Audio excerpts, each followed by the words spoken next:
Reverse rotation is another malrotation. Final 180 degrees clockwise, it should bring the colon posterior to the duodenum and superior mesenteric artery. Normally it should lie left side, but it is coming posterior. Hyperrotation is if more than 270 degrees, like 360 degrees or 450 degrees, cecum will lie on the left side of the abdomen.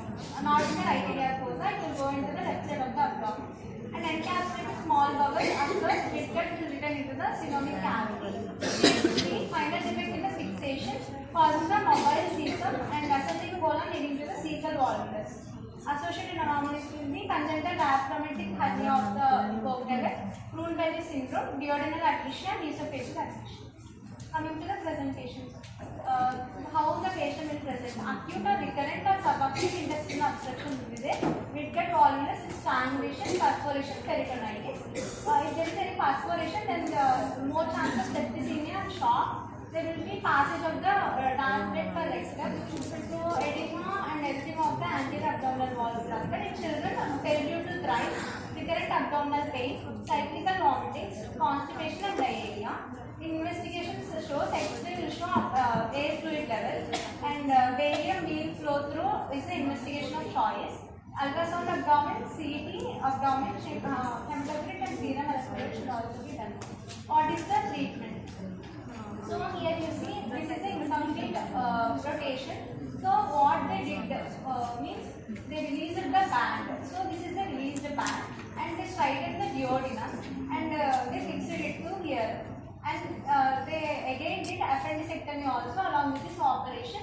This is LATS operation. Initially we will give antibiotics, fluids and electrolytes, blood transfusion, and surgically is LATS operation. We will divide the LATS band and large bowel should be repositioned to the left side.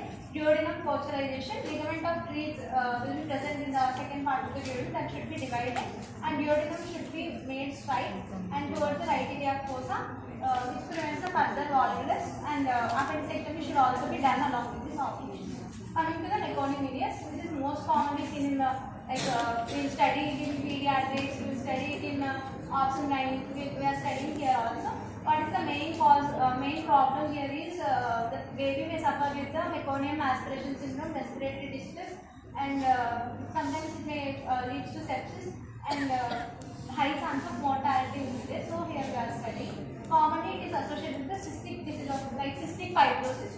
It is mainly associated. So there will be electrolyte imbalance and the sweat will contain sodium chloride level greater than 90 millimole per liter and respiratory dysfunction will be seen, exocrine pancreatic insufficiency, and there will be due to the calcification there will be soap bubble appearance will be seen in the X-ray. When we pour the vomit test of the infant in the X-ray film, normally the trypsin in the pancreatic juice should digest the gelatin, but here there is no trypsin because pancreas insufficiency. So the gelatin film will remain the same, the gelatin won't get digested. And we should inject a cholinergic drug, pilocarpine, and to see his sweat sodium chloride level. And Bishop-Fuchs operation, ileostomy, and dissolving the ideal meconium pellets should be required. So complications why we are studying is intestinal bolus obstruction, perforation will occur, peritonitis, gangrene and volvulus formation.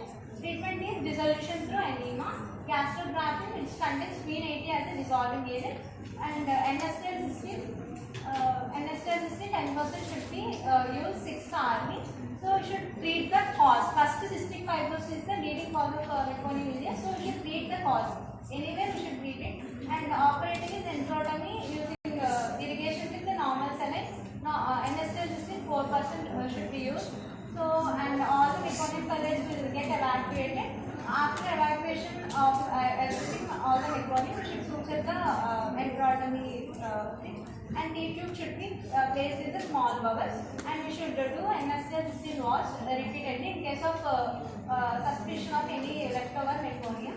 So, we have 2 operations.